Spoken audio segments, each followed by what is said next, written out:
Di bisnis toko roti, biasanya ada pelanggan yang datang cukup sering. Ada yang hampir setiap minggu membeli roti yang sama, ada juga yang kadang memesan cake untuk acara tertentu. Tapi tanpa disadari, banyak dari transaksi itu sebenarnya tidak pernah tercatat sebagai data pelanggan. Nah, di video ini saya akan menunjukkan bagaimana cara menyimpan data pelanggan di Akret POS, supaya riwayat pembelian bisa terlihat dan pelayanan pelanggan jadi lebih terjaga. Kalau di titik ini kamu mulai ngerasa ini kayaknya relate banget sama kondisi saya, coba kamu tahan sebentar. Saya mau menjelaskan sesuatu yang mungkin bisa bantu kamu supaya lebih cepat paham Akret online. Saya sering ngobrol langsung dengan pemilik bisnis yang sebenarnya sudah berjalan, tapi masih bingung dalam satu hal, datanya ada, tapi tidak benar-benar bisa dipakai untuk ambil keputusan. Dan biasanya setelah kita breakdown bareng, ternyata masalahnya bukan di bisnisnya, tapi di cara pencatatan dan alurnya. Makanya, saya buka konsultasi online gratis ini. Di sesi ini, saya tidak akan langsung jualan Akret online. Saya bantu dulu lihat kondisi kamu sekarang seperti apa, kendalanya di mana, dan sebenarnya kamu butuhnya itu di bagian mana. Dan dari situ, baru kita bisa lihat apakah memang cocok pakai Akret online atau ada hal lain yang perlu dibenahi terlebih dahulu. Biasanya setelah sesi ini, yang tadinya bingung untuk memulai, jadi lebih jelas harus mulai dari mana. Kalau kamu mau ikut, linknya sudah saya sediakan di kolom deskripsi. Kamu bisa pilih jadwal yang kosong, nanti kita bisa langsung ngobrol. Oke, sekarang kita lanjut lagi ke pembahasannya. Nah, sekarang kita udah ada di dalam database Akret POS. Jadi untuk video kali ini, saya akan menjelaskan bagaimana caranya untuk import master data pelanggan ke dalam database Akret POS untuk toko roti. Nah, sama seperti sebelumnya, jadi sebelum kamu melakukan import master data, pastikan kamu punya template-nya terlebih dahulu. Tapi nanti kamu nggak perlu buat secara manual, nanti Akret POS itu udah menyediakan sebenarnya. Jadi dia itu ada di sini, di modul operasional di tab preferensi, kemudian kamu pilih yang fitur pelanggan. Nah, nanti di sini kamu klik icon warna hijau, terus kamu pilih import dari Excel. Nah, nanti di sini ada contoh file yang bisa kamu klik. Ketika kamu klik, dia akan langsung otomatis untuk download file untuk template-nya. Nah, hasilnya nanti template-nya itu seperti ini. Jadi nanti ada dua sheet. Sheet pertama itu untuk input datanya, nah sheet kedua itu untuk penjelasan kolomnya. Jadi nanti kamu bisa baca penjelasan kolomnya ketika kamu bingung nih, ini apa fungsi kolom itu untuk apa. Nah, sebenarnya di sini dia udah lengkap untuk penjelasan kolomnya. Kemudian sekarang kita coba aja untuk input datanya. Nah, sebenarnya saya udah isi beberapa data di sini supaya untuk menghemat waktu. Cuma nanti saya akan jelaskan juga supaya nanti kamu bisa ada lebih gambaran biar kamu nanti nggak terlalu bingung. Nah, untuk kolom yang pertama yang kamu harus isi adalah kategori. Jadi kategori untuk Akret online itu sebenarnya kan udah ada ya untuk kategori bawahnya itu secara umum. Cuma biasanya beberapa klien saya itu dia mau dipisah nih untuk kategori pelanggannya. Jadi dia bisa kayak untuk perorangan atau reseller atau langganan atau nanti ada perusahaan atau member. Itu nanti kamu bisa kelompokkan. Jadi kamu jelas nih filternya. Jadi ternyata oh customer A ini termasuk apa nih? Misalkan member. Nah, nanti customer B ini termasuk yang perorangan kayak gitu. Jadi untuk pemisah aja sebenarnya. Nah, nanti kalau kita lihat di sini, dia otomatis membuatkan nama kategorinya jika belum ada di daftar kategori pelanggan. Nah, kalau kamu kosongin, dia otomatis jadi umum. Ini template yang defaultnya.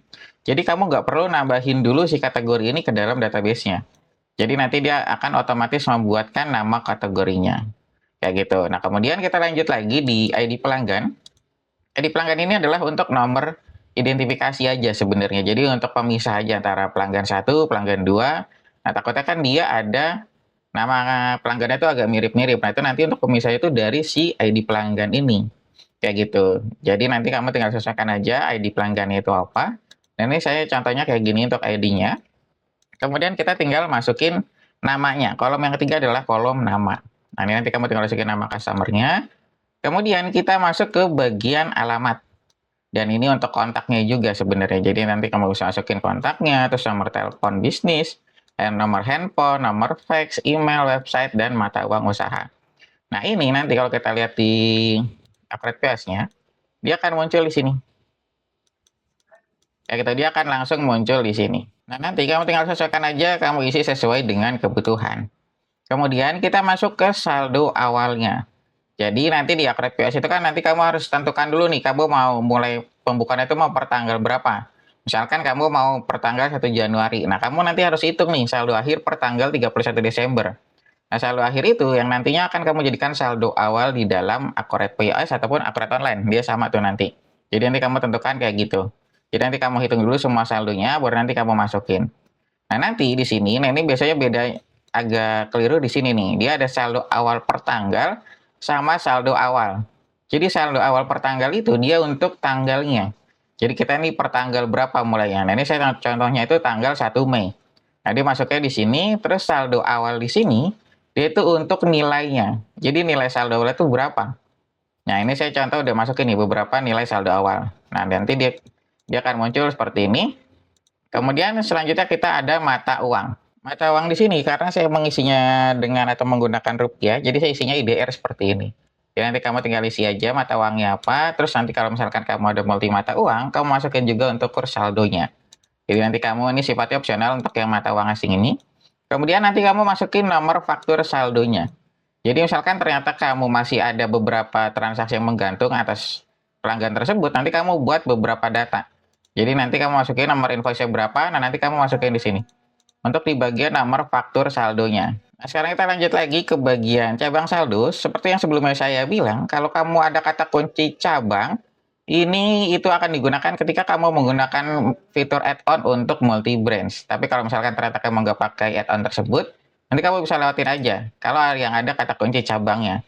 Karena dia untuk pemisahan dari si transaksi per cabangnya, kayak gitu. Nah, terus kita masuk ke syarat bayarnya. Nah, syarat bayar ini di sini nanti kamu apa pakainya. Nah, dia itu di sini ada nggak, coba kita cek ya. Nah, ini ada syarat pembayarannya. Nah, nanti untuk template defaultnya dia ada net yang 7, 15, sampai ke net 60. Nah, ini nanti namanya yang kamu jadikan untuk syarat pembayaran. Tapi kalau misalkan kamu kurang syarat pembayarannya, kamu bisa tambahin aja sebenarnya. Jadi nanti kamu bisa sesuaikan aja dengan kebutuhan, baru nanti kamu masukin ke file Excel-nya. Kemudian kita lanjut ke bagian penjual saldo.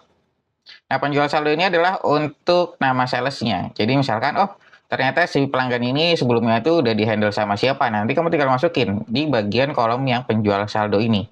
Jadi nanti kamu tinggal sesuaikan aja. Kemudian kita ada kolom keterangan. Nah, ini sebenarnya untuk catatan aja, untuk kolom keterangan ini.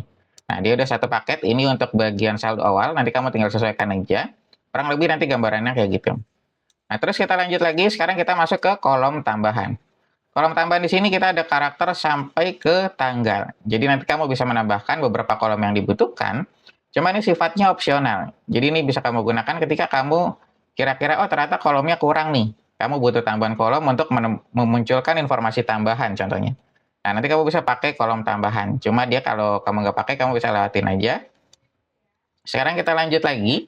Ini kita ada alamat penagihan. Nah, ini sebenarnya alamat-alamat tambahan. Alamat penagihan, alamat pengiriman. Ini misalkan dari si customer tersebut ini punya alamat yang berbeda antara penagihan sama pengiriman. Kayak gitu. Nah, terus kita juga ada untuk default penjualnya nih, untuk tenaga salesman-nya.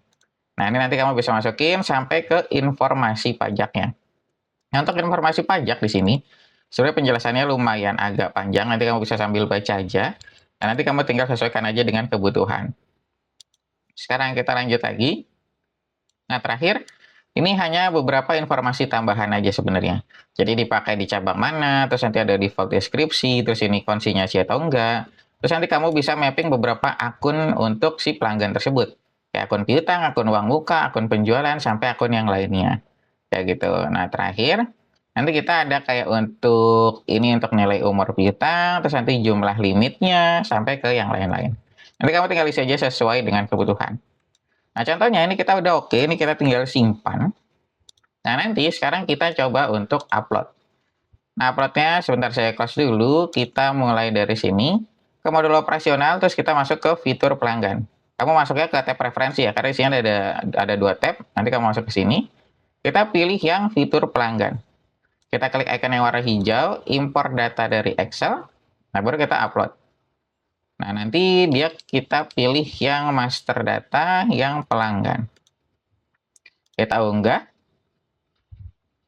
Nah, nanti dia lagi proses. Nah, nanti lamanya loading untuk upload datanya itu tergantung dari banyaknya data yang kamu punya.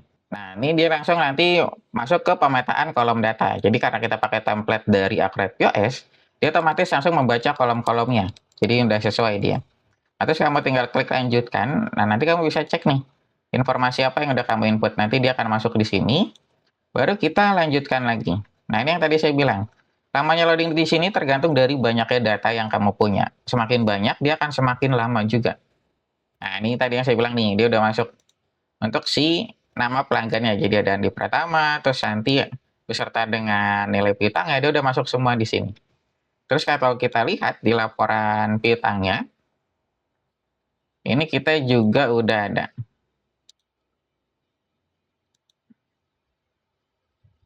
Nah, jadi nanti dia langsung terekam di sini nih. Nah, dia kan tanggal transisinya 1 Mei, karena net 30 jadi sampai 31 Mei. Nah, nanti nama customer siapa, terus nomor invoice-nya, terus jatuh tempo, sampai ke nilai piutangnya. Dia udah lengkap semuanya di sini. Terus kalau di dashboard kita juga bisa lihat nih, jatuh temponya ini kita bisa ubah. Ini misalkan kita sampai 3 bulan ke depan. Nah, nanti kelihatan nih. Oh, invoice ini jatuh tempo piutang tanggal 31 Mei semua. Nanti atas nama siapa, terus nanti ini juga ada lagi jatuh tempo piutang atas nama siapa, nanti kelihatan semua di sini. Atau nanti kamu bisa lihat dari daftar laporan piutangnya. Jadi nanti kamu tinggal sesuaikan aja sebenarnya. Kamu mau ngelihat data itu dari mana, terus nanti kamu tinggal eksekusi jika transaksi tersebut udah jatuh tempo. Nah, mungkin sampai sini aja penjelasan yang bisa saya berikan tentang cara untuk import master data pelanggan ke dalam database Akurat POS untuk toko roti. Jika kamu ada pertanyaan lainnya, nanti kamu bisa langsung tulis aja di kolom komentar, atau nanti kamu bisa langsung DM aja ke akun saya. Kalau kamu memiliki bisnis seperti toko roti dan ingin mulai mengelola data pelanggan dengan lebih rapi, kamu juga bisa konsultasi terlebih dahulu. Biasanya kita bisa melihat bagaimana operasional bisnis kamu berjalan dan bagaimana sistem ini bisa membantu mencatat data pelanggan serta riwayat pembelian mereka. Kalau kamu tertarik, kamu bisa hubungi saya melalui link yang ada di kolom deskripsi. Nanti kita bisa diskusikan bagaimana Akurat POS bisa membantu operasional bisnis kamu menjadi lebih tertata dan lebih mudah untuk dikontrol.